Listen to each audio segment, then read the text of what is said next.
Yaitu sistem gaya dua dimensi dan pertimbangan statis.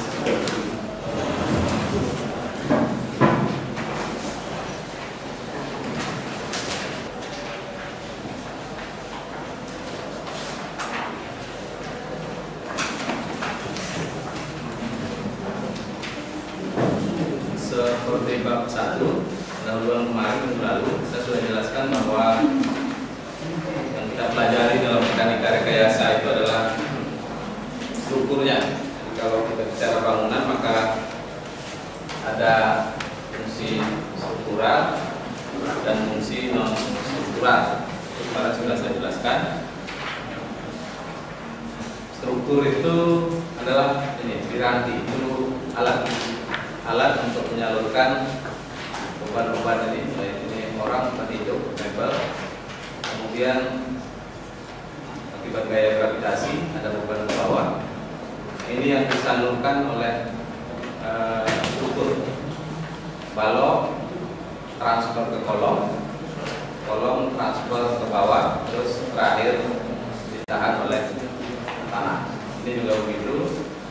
Nah, kelihatan bahwa untuk balok dan untuk kolom yang di tengah ini akan mempunyai beban dan itu daya yang lebih besar. Urusan kita mekanika rekayasa itu ini struktur, jadi bagian atas saja. Kalau kita sudah ini selesai analisa, maka ini analisa fondasi itu jatahnya nanti belajarnya di teknik fondasi. Ada teknik fondasi 1 dan 2. Ini urusannya hubungannya dengan mekanika tanah dan lain sebagainya. Kita hanya bergerak di struktur atas, bagaimana mengenai beban, kemudian bagaimana reaksi peletakannya, hanya sampai reaksi saja. Kemudian bagaimana gaya-gaya yang terjadi struktur.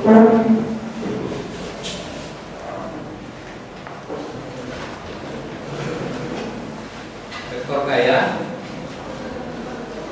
kemarin sudah dijelaskan bahwa gaya yang bekerja itu ada yang beban pusat dan beban merata. Digambarkan seperti anak panah ini. Biasanya dengan skalaan ya. Seperti ini P, ini bodi hubungan terpusat P 500 km, maka digambarkan sebuah anak panah yang panjangnya 5 cm. Ini arah panah itu menunjukkan arah kerja gaya. Kalau kita punya P 1000, maka kita gambarkan panah yang panjangnya 10 cm untuk skala yang sama. Walaupun nanti dalam prakteknya kita tidak mengikuti kaidah penskalaan itu. Biasanya kita hanya punya angka-angka seperti itu. Jadi mungkin panahnya hampir sama, tidak skala, tapi ada penjelasan. Ada angka yang ditulis bahwa P itu sekian. Ini lihat di gambar 22, gaya P bekerja tidak lurus di bawah, digambarkan oleh sebuah anak panah dengan panjang sebanding dengan besar gaya dan punya seperti yang ditunjukkan mata panah. Ini artinya gaya bekerja arah bawah.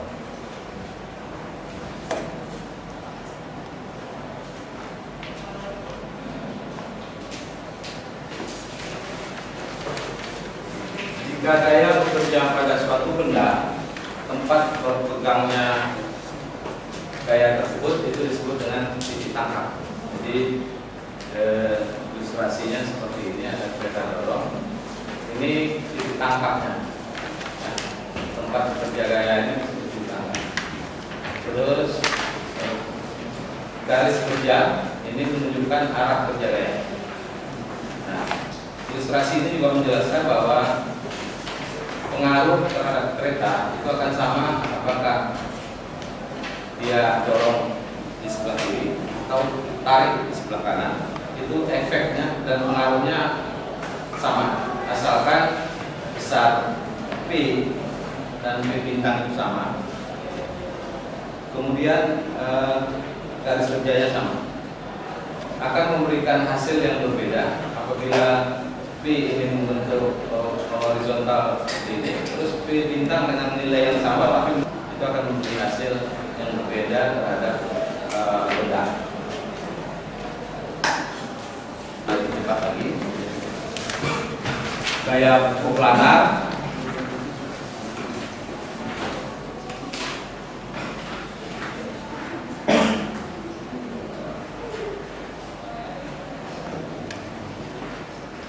Kita langsung gambar. Gaya koliner, gaya yang bekerja pada satu garis lurus, garis kerjanya. Kemudian gaya konkuren, semua garis kerja perpotongan pada satu titik. Apakah itu menuju satu titik atau berasal dari satu titik, itu disebut dengan gaya konkuren. Kebalikannya adalah gaya non konkuren. Apabila kelompok gaya tidak menuju garis kerjanya, tidak berpotongan pada satu titik. Seperti ini, kalaupun ini garis kerjanya kita perpanjang P1, P2, P3, maka ini tidak akan bertemu di satu titik untuk ketiga gaya. Mungkin P1 dan P3 ketemu, tapi P2 tidak. Gaya. Kemudian ada gaya yang sejajar. Gaya yang sejajar masing-masingnya sama.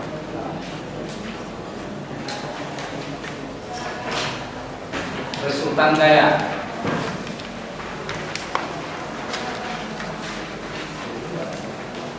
Jika dua atau lebih gaya, kemungkinan gaya bekerja itu lebih dari satu. Biasanya kelompok gaya bekerja.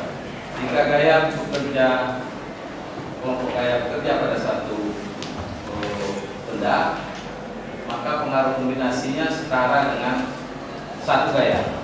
Itu yang disebut dengan resultan. Jadi kalau ada dua gaya seperti ini, ada sebuah benda, ini yang kita kotak ini benda.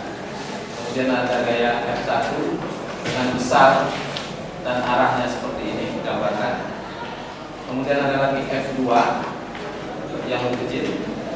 Maka ini efek atau pengaruh gaya kedua ini bisa digantikan oleh hanya satu gaya yang disebut dengan resultan, dengan cara menjumlahkan.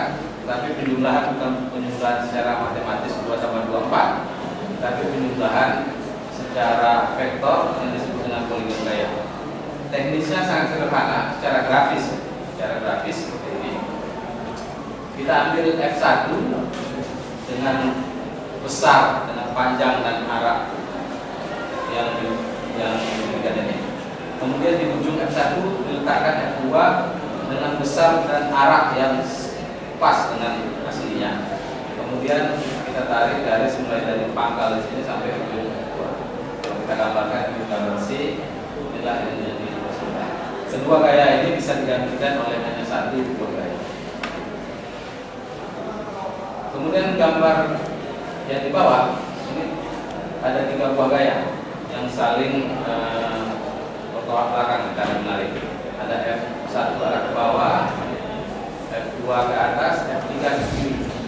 Ini kombinasinya bisa kita hitung. Ini F1, kita ambil F1, kemudian ujung F1 ditaruh lagi F2 dengan panjang dan arah yang sesuai. Kemudian ada F3 di ujung F2, maka inilah selisihnya, inilah yang menjadi. Jadi 3 buah gaya yang besar ini, ada F2 yang besar ini bisa diwakilkan oleh sebuah gaya F1. Jadi efeknya 3 gaya ini bekerja sekaligus. Ini benda ada yang menarik ke sana, 3 dan 1. Itu resultannya itu, hasil akhirnya itu, ini adalah sebuah gaya yang seperti ini. Oke, yang perlu dijelaskan bahwa penjumlahannya adalah penjumlahan vektor, bukan penjumlahan matematika. Kebalikan dari resultan gaya, ada penguraian gaya. Sebuah gaya yang besarnya F, maka bisa dibagi menjadi bagian yang lebih kecil, menjadi dua buah gaya yang saling gak lurus. Diuraikan gaya ini gaya F, diuraikan menjadi gaya V dan A. Mari kita lihat bahwa tadi dari jumlah gaya, maka A tambah V itu akan sama dengan gaya F. Ini manfaatnya karena kita nanti akan bekerja pada bidang datar, bidang dua dimensi atau biasa Cartesian XY. Maka semua gaya itu harus diuraikan menjadi horizontal yang sejajar sumbu X dan vertikal yang sejajar sumbu Y untuk memudahkan analisis.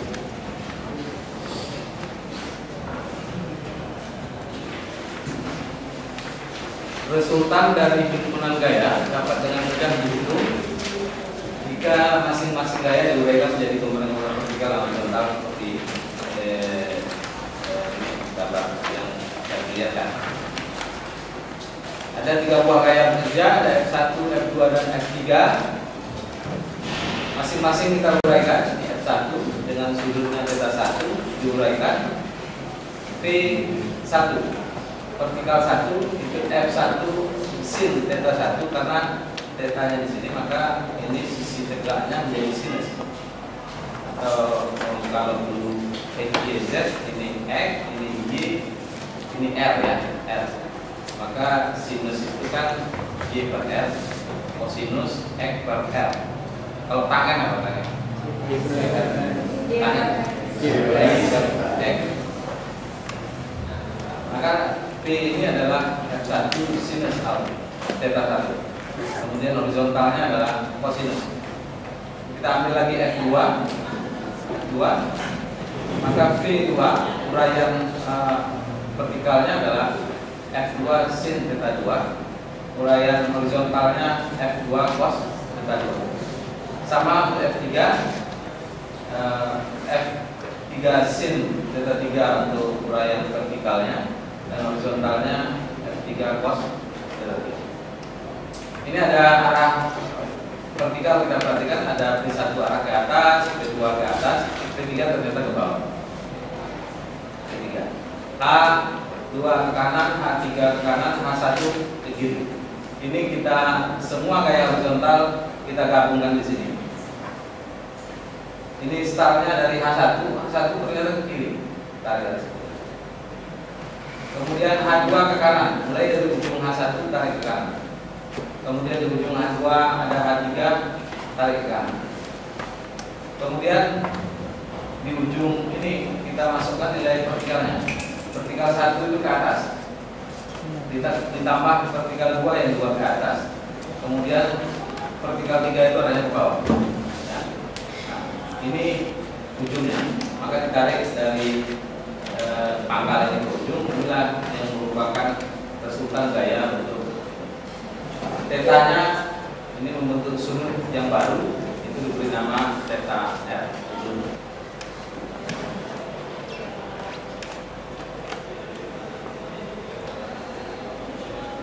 Ini ada sedikit tambahan dari fotokopian. Ya, ini sudah saya sempurnakan lagi. Resultan pada gambar 27 tadi sudah diperlihatkan secara aljabar. Ini aljabar yang mengambil grafis R, ini rumus Pythagoras. R sama dengan V akar P kuadrat tambah A kuadrat. Sedangkan ini tadi yang tangan itu adalah tangan V per. Untuk sistem gaya yang banyak, maka kita perlu suatu aturan dalam perhitungan. Maka di sini secara umum untuk acuan sudut θ yang tetap, ini kita pakai acuan untuk ukuran sudut itu yang arah berlawanan menjadi dan sumbu X positif pada sistem Cartesian. Jadi pengambilan data itu untuk analisis matematisnya itu kita harus punya aturan pengambilan sudut. Ini X, Y, maka acuan theta itu selalu mulai dari X positif memutar perlawanan jarum jam. Ya. Untuk acuan yang tetap seperti ini, maka kita bisa membuat rumus bagaimana menghitung B, bagaimana menghitung A. Jadi untuk analisis kita tidak andalkan yang grafis, karena grafis ini ada mengandung unsur-unsur kesalahan di dalam penggambaran, itu bisa pasti. Nah, kita bagaimana menghitung secara analisis, maka dari rumus tadi bisa dijelaskan bahwa P sama dengan sigma jumlah, I sama dengan 1 sampai N, F I sin theta I.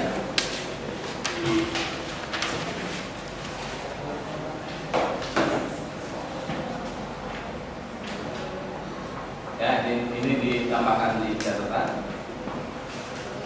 Pengertiannya adalah V itu adalah jumlah dari F1 ini kan I dari 1 sampai N, F1 sin theta 1 ditambah F2 sin theta 2 ditambah titik-titik ditambah Fn sin theta N. Untuk gaya yang banyak sampai N, maka komponen vertikal itu selalu sinusnya. Kemudian komponen horizontal itu selalu cosnya, sehingga A sama dengan F1 cos theta 1 tambah F2 cos theta 2 dan seterusnya sampai terakhir Fn cos theta 2. R dihitung akar P kuadrat ditambah A kuadrat. Sedangkan sudut R cos theta cos tangan. Untuk lebih mudahnya ini ada sebuah contoh. Nanti ini nggak usah dicatat. Nanti saya akan memberikan fotokopinya. Contoh 1, sebuah benda bekerja 3 buah gaya. Ada F1 10 kN membentuk sudut dengan sumbu X 60 derajat. Kemudian bekerja juga gaya F2 sebesar 5 kN membentuk sudut 45 derajat. Bekerja F3 sebesar 10 kN membentuk sudut ini 20 derajat terhadap sumbu I. Tadi dijelaskan untuk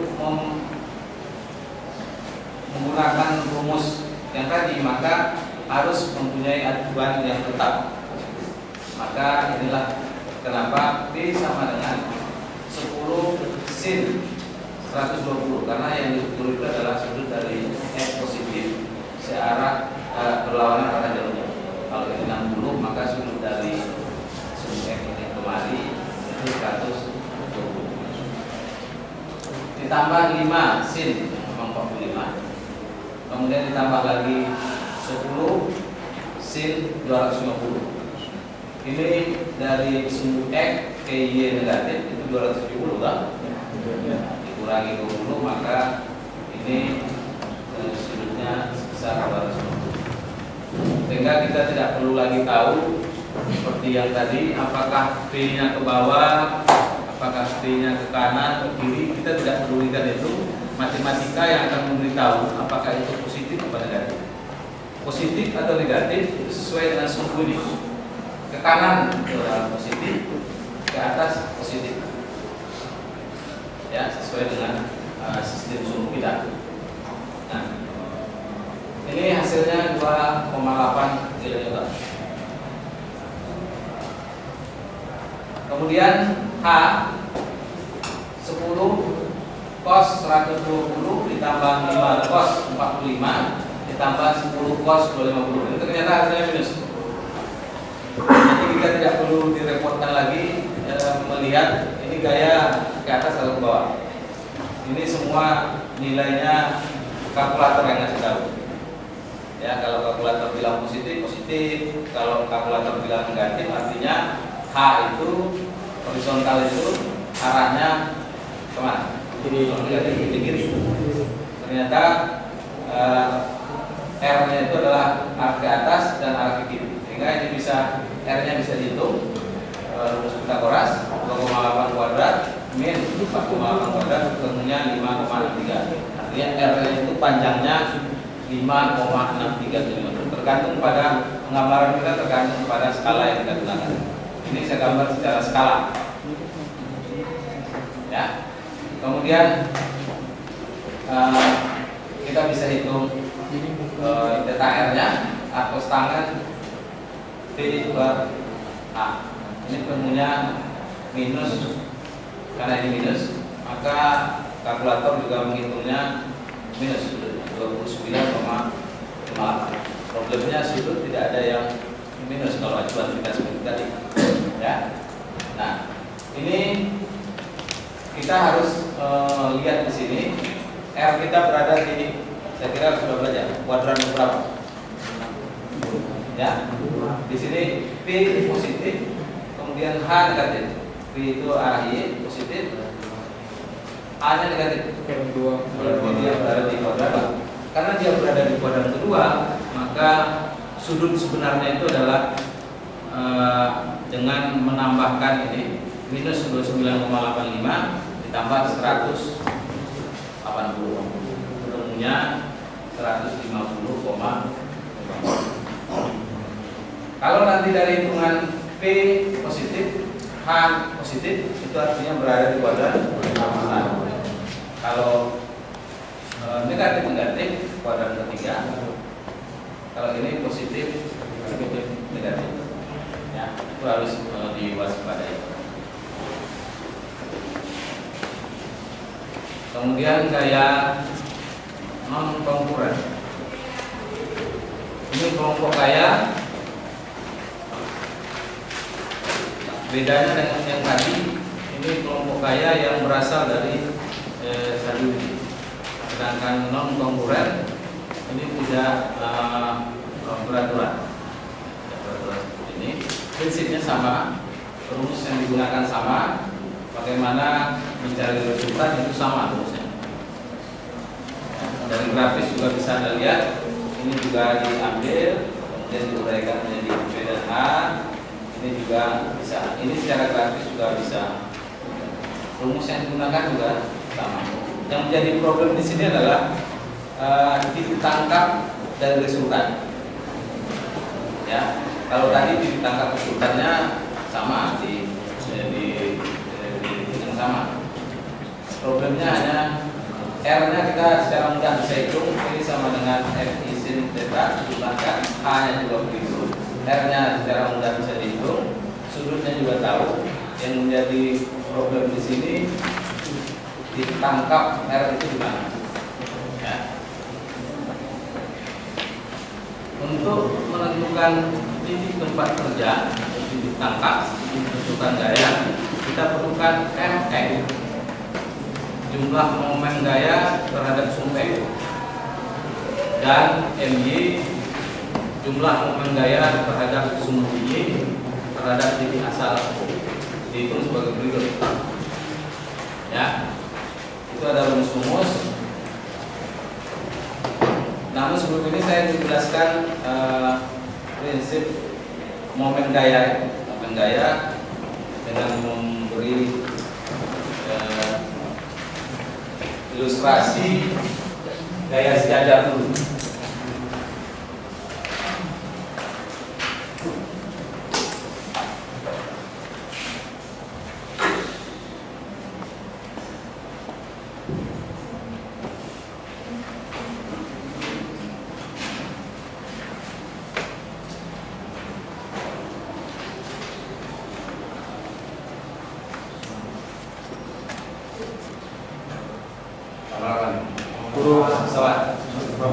pesawat kereta.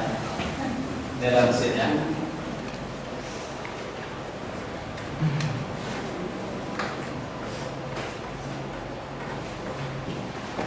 Masing-masing mesin ada gaya dorong. Misalkan ini 100, ini juga 100, ini juga 100.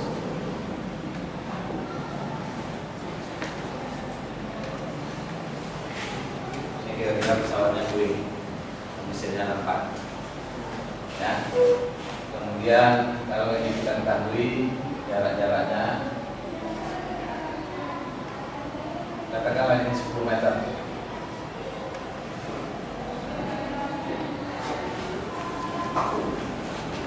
Ini persis tengah pesawat atau senternya pesawat.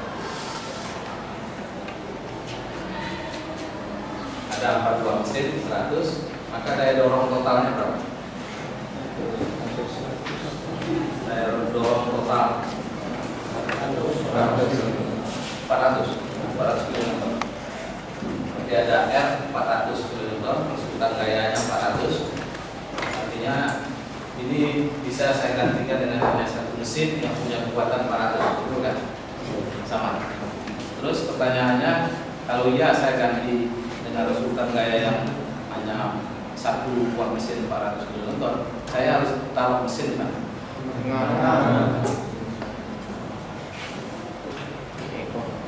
Ya, bila R-nya 400. Saya harus taruh di tengah karena tidak mungkin di sini ya. Taruh di sini mungkin mesinnya mutar-mutar. Nggak bisa terus ke depan. Ya. Karena ini jelas ya, karena dia simetris. Ya, ini kan simetris. Ini mesin 1 dari bodi pesawat 20, mesin 210, ini 310, ini 20 semua. Karena dia simetris di kanan, maka saya bisa pastikan perseputan gayanya di tengah. Nah, karena suatu sebab ternyata mesin keempat itu rusak. Berapa tinggal gaya dorong? 300. Pertanyaannya posisinya di mana? Apakah posisinya berpindah, ini center ya, apakah berpindah ke kanan atau kiri? Kiri. Ke kiri. Kanan. Kiri. Kira-kira ini pesawat kalau ini mati, ini akan bergerak mana? Berbelok mana? Kiri. Kanan. Kiri.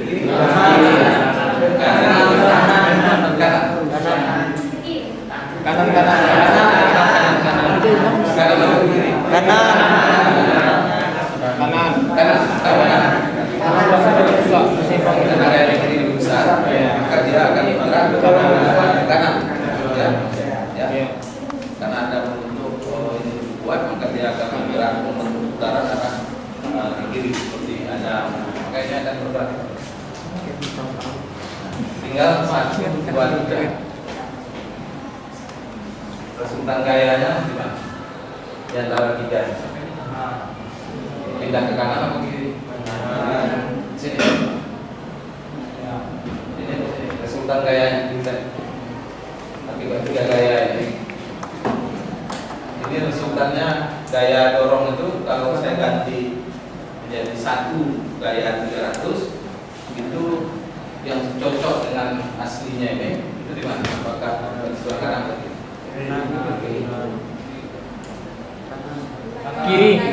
Kiri. Iya. Sini tadi. Resultan gaya dibayangkan di sini karena ini lebih banyak.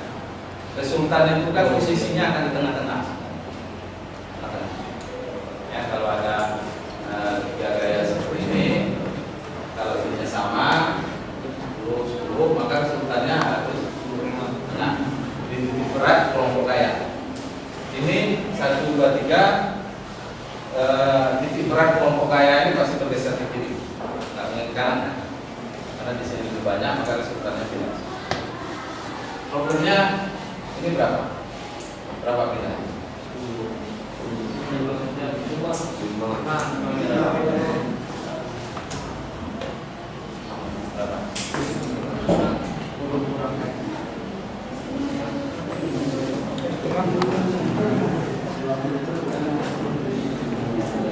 Ya. Nah, ini yang diperlukan jumlah momen gaya terhadap suatu titik itu harus sama, jumlah momen gaya resultan terhadap suatu titik itu harus sama dengan jumlah masing-masing gaya ini terhadap titik yang sama. Nah, jadi kalau ini R-nya 300, kalau ini kita beri jarak X garis, maka jumlah momen ya, jumlah momen gaya terhadap satu titik. Kalau Anda sudah baca di lanjutan ada masalah momen. Momen adalah gaya kali jarak. Gaya R dikali jarak ke, saya anggap referensinya adalah senter pesawat, maka resultan kali jaraknya ke titik ini itu harus sama dengan momen masing-masing gaya ini terhadap titik yang sama. Maka harus sama dengan 100 mesin pertama dikali 20 badan pesawat ke titik yang saya pilih, ditambah 100 untuk mesin kedua dikali 10, ditambah mesin ketiga 100 kali 30. Karena dia berada di, kalau tadi positif maka ini negatif, maka N itu bisa secara mudah dihitung 2000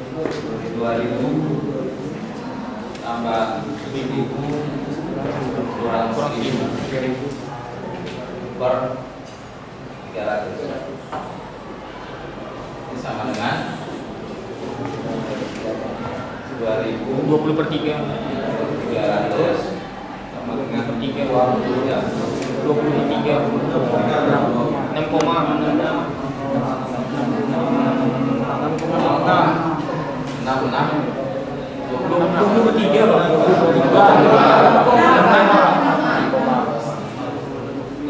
ya 6,66. Ternyata ini pindahnya ke kiri sebesar 6,60 ya. Nah, mengenai referensi ini terserah kita. Kita bisa statis momenkan terhadap tadi badan pesawat, tapi kita juga bisa hitung statis momen terhadap mesin 3 ya.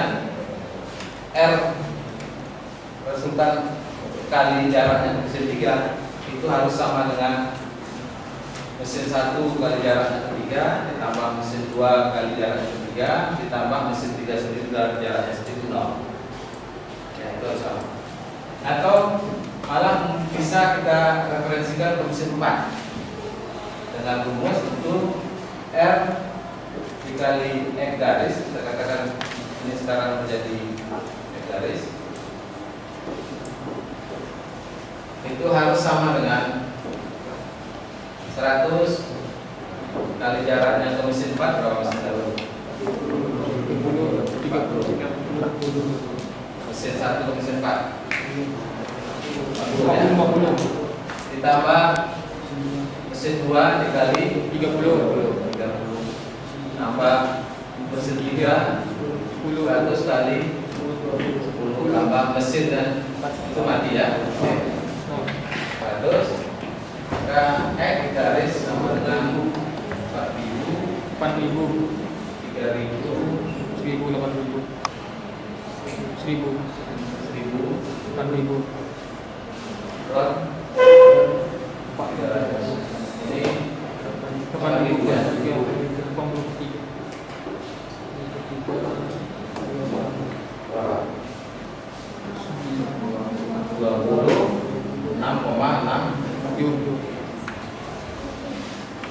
Jadi referensi kita terserah kita mau acuan kita mana. Yang penting secara teoritis resultan kali jarak ke suatu titik itu harus sama dengan masing-masing gaya dikali jaraknya ke titik referensi yang tetap.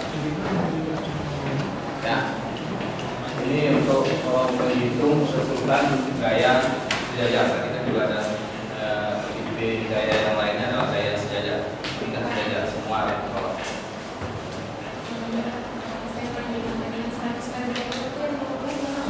20 itu meter jarak dari satu ke badan pesawat.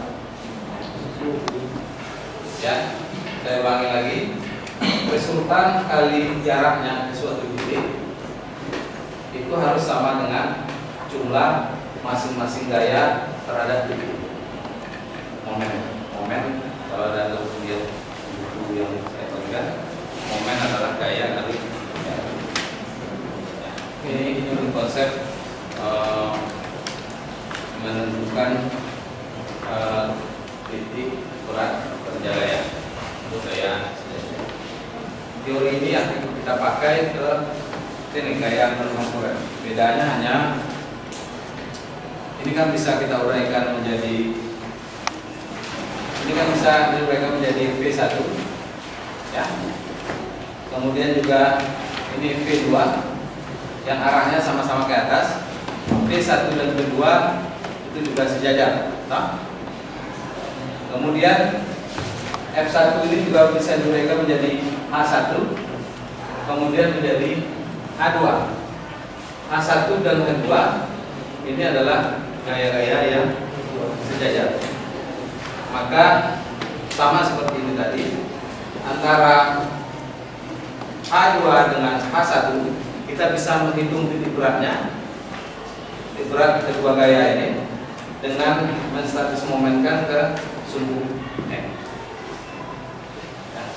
Misalkan H2 di sini itu dengan mengalihkan H2 kali jarak H2 itu ke X. Jaraknya berapa? Jarak dari sini ke sini Y. Makanya rumusnya untuk Fx statis momen terhadap X itu sama dengan A1 dikali Y. A kali Y. Ini kan berlawanan. X itu sama dengan A kali Y. Karena tadi dijelaskan ini A2. A2 itu jaraknya terhadap sumbu X itu adalah Y2. Sehingga ketemu rumus A2 Y2 plus AN. Sama untuk itu statis momen V2 itu terhadap sumbu Y adalah besar V2 dikali jaraknya terhadap sumbu Y itu adalah X. Jadi rumusnya dilanjutkan, prinsipnya sama seperti sehingga YS bisa dihitung Mx per. Nah sekarang kalau mesinnya ternyata ini juga mati, apa yang terjadi? Kekuatan mesin berkurang. Jadi pada suatu ketika lanjutkan di rumah, nanti saya kasih printounya. Ini dari gambar yang tadi saya hanya beri angka-angka. F1 10 kN, sudutnya 30 ya. Kemudian F2 8, sudutnya terhadap ini 45. Maka terhadap hitungan ini sudutnya menjadi berapa? Acuan tetapnya sudutnya menjadi 180 dikurang 45, 135. Nah, hitungannya juga bisa dengan tabel. Ini nanti bisa dilanjutkan di rumah.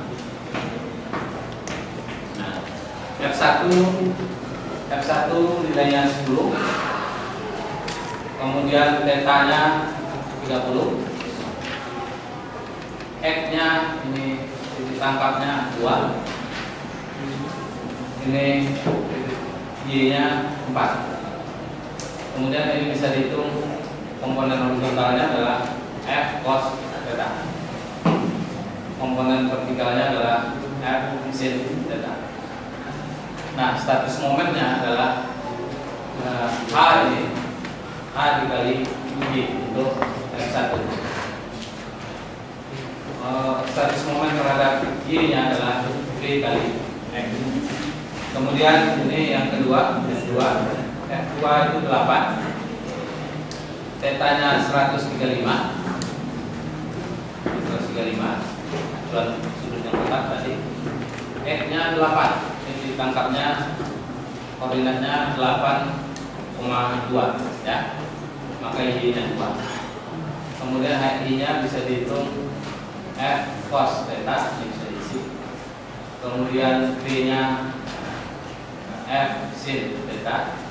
Kemudian status momen yang terhadap sumbu X adalah ini A horizontal dikali jaraknya Y. Y nya berapa? 2. Y nya 2. Kemudian komponen vertikalnya adalah di sini.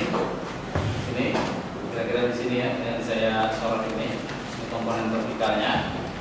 Nilainya adalah hasil dari ini yang di hasil hitungan kita di sini dikali jaraknya ke sumbu Y.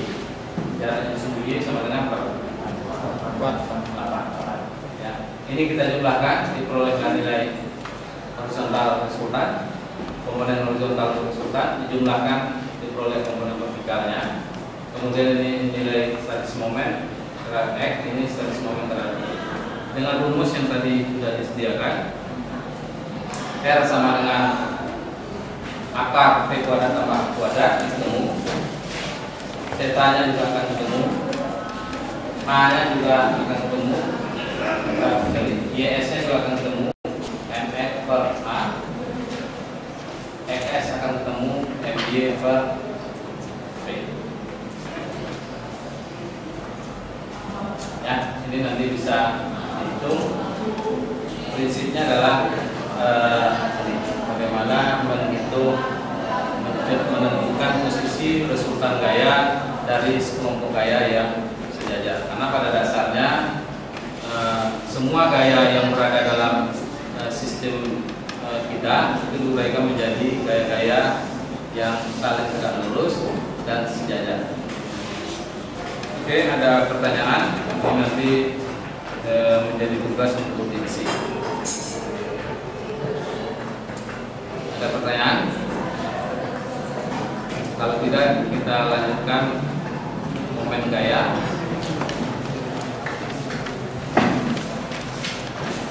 Gaya yang menghasilkan efek putaran terhadap suatu titik yang berada di luar garis kerjanya itu yang disebut dengan momen. Momen akan mengakibatkan efek putaran pada suatu titik. Dan biasanya garis kerjanya tidak pada titik berat benda. Jadi menghapus.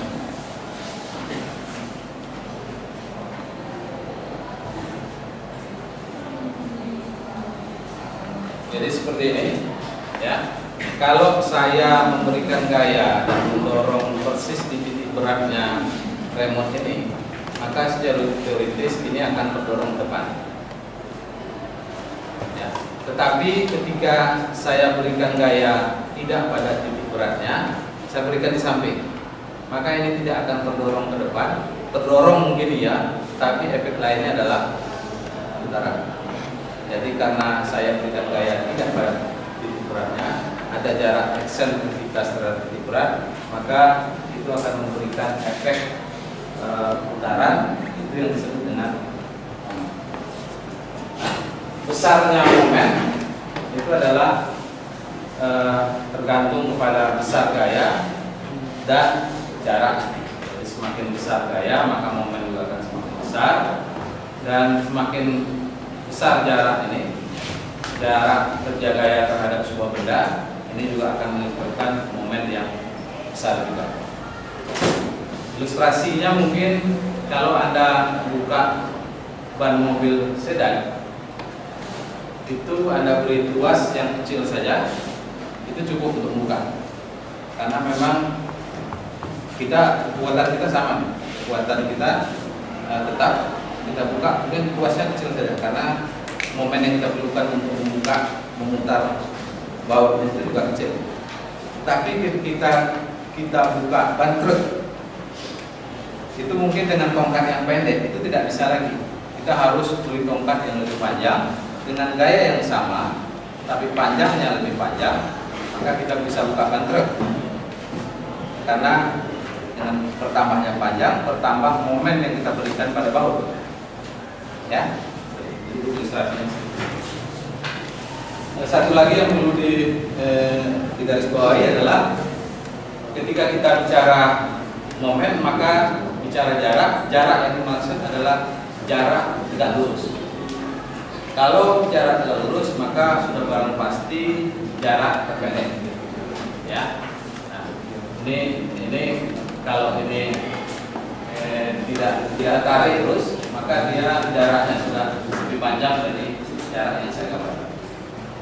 Jarak, konsep momen, jarak tegak lurus, dan sekaligus sudah pasti jarak tertekan terhadap garis kerja gaya.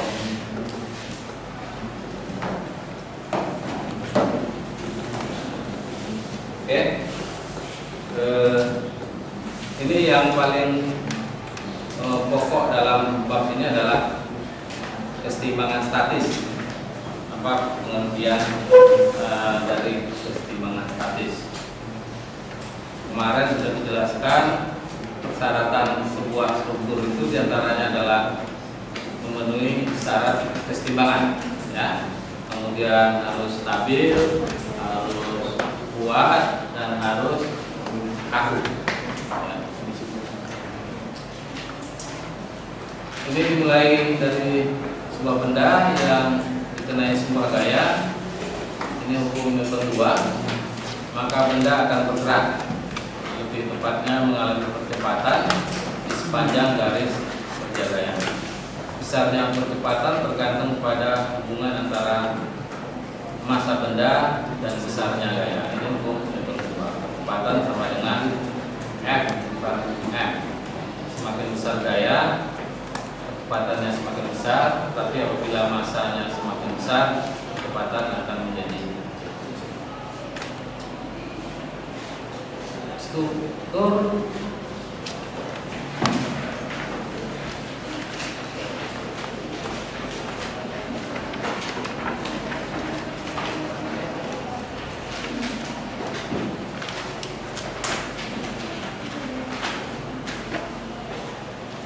Struktur adalah benda kaku yang naik gaya-gaya luar yang disebut beban. Kemarin sudah dipelajari. Responnya terhadap beban bergantung pada karakteristik sistem gaya. Yang pertama, jika struktur tidak dikenai gaya, struktur tersebut dapat dikatakan dalam keadaan diam. Jadi kalau tidak ada gaya, ya diam, pasti diam. Ya, jika struktur tidak dikenai gaya, benda apapun kalau tidak ada gaya, maka dia akan berada dalam keadaan diam. Yang B, jika struktur dikenai sebuah gaya atau kelompok gaya yang mempunyai nusukan, ya, artinya ada gaya totalnya ada. Struktur ini akan bergerak. Arah gerakannya sama dengan garis kerja resultan tadi. Jadi kalau sebuah benda ini ada yang mendorong ke sana, sila dorong ke sana. Kemudian ada si B lagi dorong arah ke kanan. Maka benda ini akan bergerak, tetapi bukan bergerak sesuai arah kerja gaya A, bukan juga bekerja sesuai arah kerja gaya B, tetapi bekerja sesuai dengan resultan. Ini bisa dengan penjumlahan. Kita ambil B dengan cara grafis yang sederhana. Ini B, ujung B ditaruh A, maka inilah resultannya, ya toh? Tadi. maka benda itu akan bergeraknya ke sini dengan besar seperti itu. Ya. Kalau ada sebuah gaya, ini ada gaya orang berikan 100, tetapi sebaliknya juga akan 100, benda akan bergerak. Diam. Kenapa diam? Karena resultannya Oke. Nah, jadi struktur jika dikenai sekelompok gaya akan bergerak sesuai arah resultannya, dan besarnya juga tergantung pada resultannya. Jadi si A berikan di sini 100, sini juga 100, bukan berarti benda akan bergerak 200. Ya, ini tergantung pada besar resultan.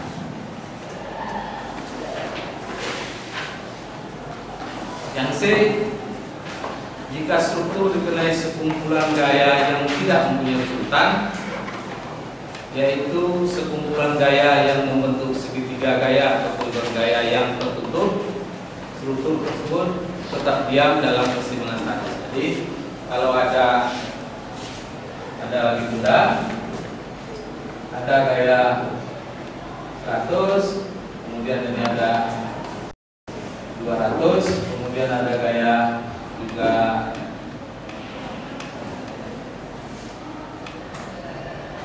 kalau jumlah sebenarnya ini. Kalau ada gaya di sini besarnya akar 100 kuadrat sama 200, itu benda akan berada dalam keadaan diam. Artinya ini tiga gaya ini akan membentuk poligon yang, jadi ini saya gambarkan 100, kemudian ada gaya 200, kemudian saya tambahkan lagi 3, misalnya 1, 2, ini ada F1, ada F2, saya tambahkan F3, itu membentuk poligon tertutup. Artinya resultannya 0. Maka benda dikatakan dalam keadaan diam atau berada dalam keadaan keseimbangan statis. Saya kira mudah dipahami.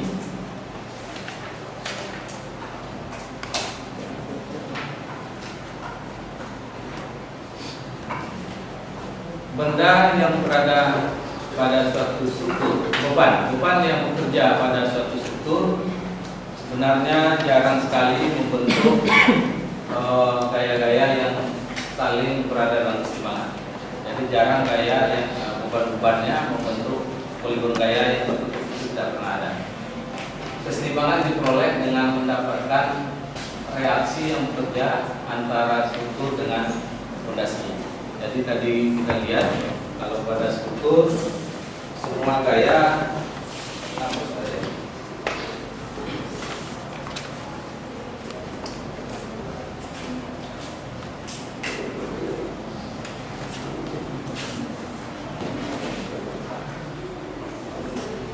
kalau kita lihat sebuah bangunan,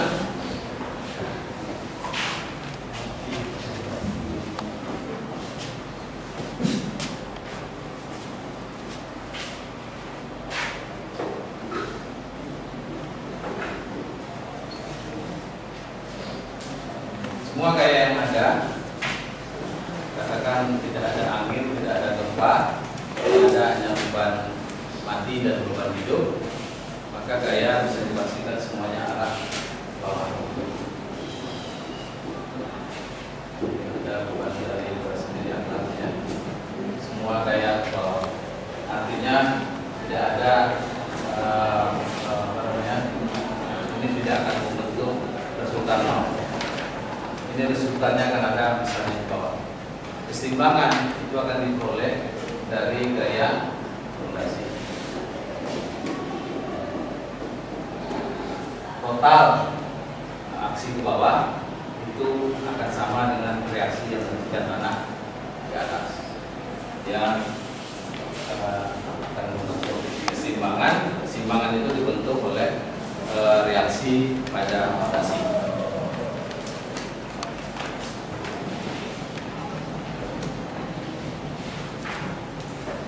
Ini ada gambar sederhana mengenai gerak pada benda tadi.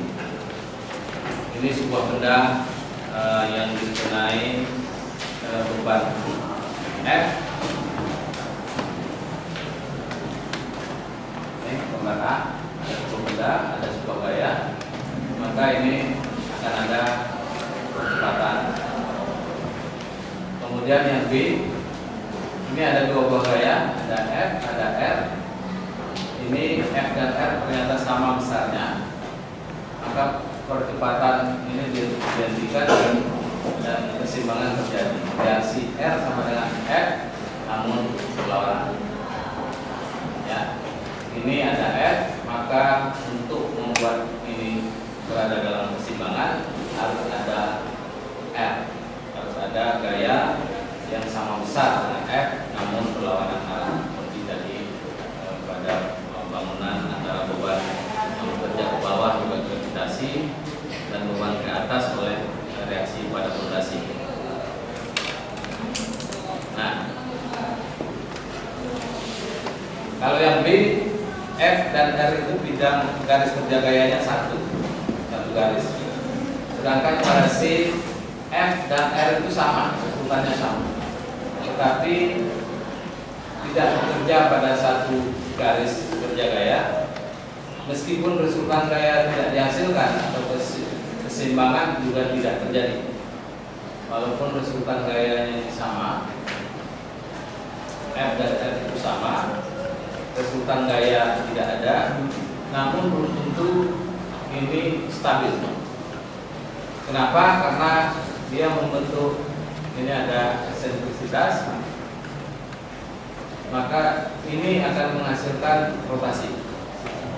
Jadi kalau tadi ini ya, ini kalau saya tekan dari sini, terus saya tekan juga dari sini, ini akan berada dalam keadaan diam, stabil karena F dan R yang dari kanan ke sama. Tetapi ketika ini begini, F-nya dan R-nya sama, translasi perpindahan juga tidak terjadi, tapi yang terjadi adalah rotasi putar. Jadi ini kalau saya beri gaya yang sama, ini tidak bergerak, tetapi dia berputar. Ya, keseimbangan juga tidak terjadi. Jadi yang dimaksud dengan keseimbangan itu betul-betul berada dalam gaya-gayanya seimbang, tidak bergerak dan tidak berputar.